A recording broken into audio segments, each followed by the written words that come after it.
Bonjour Sarah, maître Sarah Mogé-Poliak.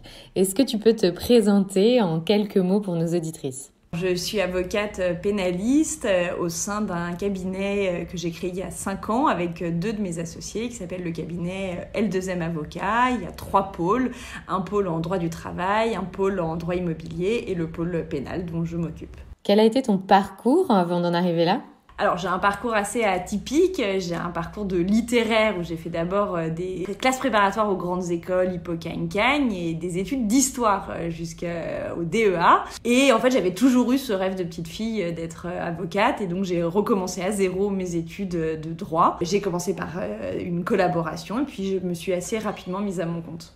Contrairement aux hommes, les femmes entreprennent majoritairement par nécessité, par exemple pour contourner des situations négatives telles que plafond de verre du salariat. Est-ce que c'est aussi le cas dans la profession d'avocat ? Et personnellement, y a-t-il eu un élément déclencheur à l'origine de ton lancement dans un cabinet à ton nom ? Alors malheureusement, c'est totalement le cas également dans la profession d'avocat. Alors dans les gros cabinets de droit des affaires, il y a évidemment encore ce problème du plafond de verre. Je n'aurai pas les chiffres exacts, mais il y a eu une étude qui a été faite récemment et on voit que le nombre d'associés hommes est beaucoup plus important que le nombre d'associés femmes dans les gros cabinets, notamment d'affaires ou de pénal des affaires. En l'occurrence, moi, c'est pas mon cas parce que j'avais vraiment décidé de faire du droit pénal, droit commun. Ça reste pour autant un milieu d'hommes, un milieu où il n'est pas forcément évident de se faire sa place comme femme. Je pense que ça a pu également contribuer à mon choix de monter ma structure assez rapidement. As-tu déjà fait face à des préjugés de genre ? Souvent, on parle de sentiment d'imposture chez les femmes. Est-ce que tu as déjà ressenti ce sentiment au cours de ta carrière ? Alors, pas du tout. Pour le coup, moi, au contraire, c'est un combat de m'imposer comme femme dans ce milieu d'hommes. Ce sentiment d'imposture, au contraire, moi, je le combats. J'essaie d'avoir confiance en moi dans ce milieu d'hommes. Donc non, j'ai pas eu ce syndrome d'imposture.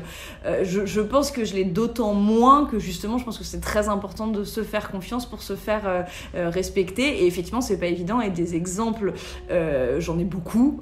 J'en ai notamment, moi, j'ai eu 2 grossesses en étant avocate, où j'ai été plaider aux assises en toute fin de grossesse et j'ai eu des comportements et des propos extrêmement déplacés de confrères masculins, de magistrats qui ont pu refuser des renvois alors que j'étais absolument plus en état de pouvoir plaider, qui le propre jour de mon accouchement on a dû faire intervenir le bâtonnier pour qu'un renvoi soit accepté. Donc oui, il y a encore des comportements et des mentalités qui doivent évidemment évoluer. En raison du déficit de rôle modèle féminin, beaucoup de jeunes femmes pensent encore que pour y arriver, les femmes dirigeantes ou entrepreneurs à succès ont dû sacrifier leur vie de famille ou adopter des codes masculins.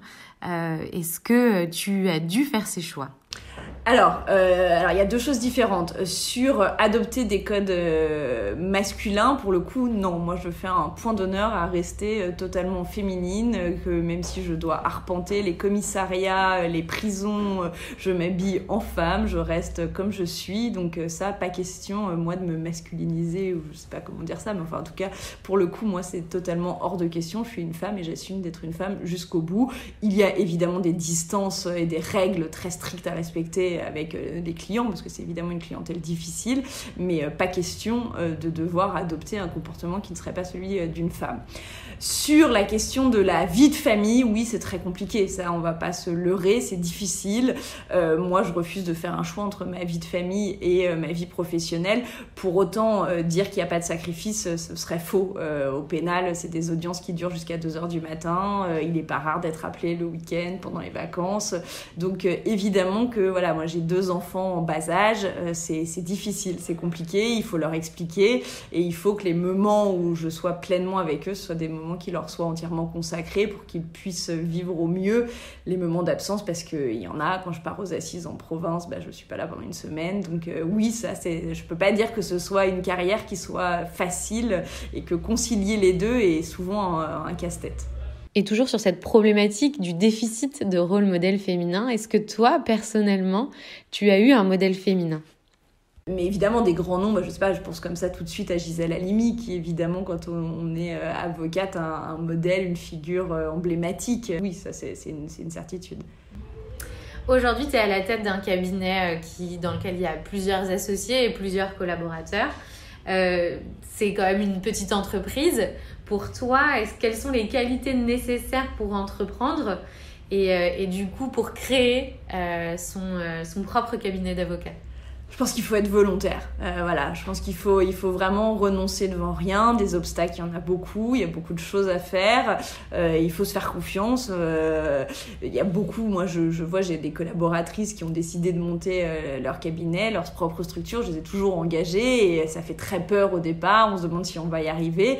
Et je pense que oui, il faut se faire confiance. Il faut être volontaire. Il faut aller jusqu'au bout. Il n'y a aucune raison que ça ne fonctionne pas quand on se donne les moyens de le faire. Aujourd'hui, est-ce qu'au sein du cabinet L2M Avocat, vous menez des actions en faveur de la parité? Est-ce que c'est une réflexion que vous avez menée en interne?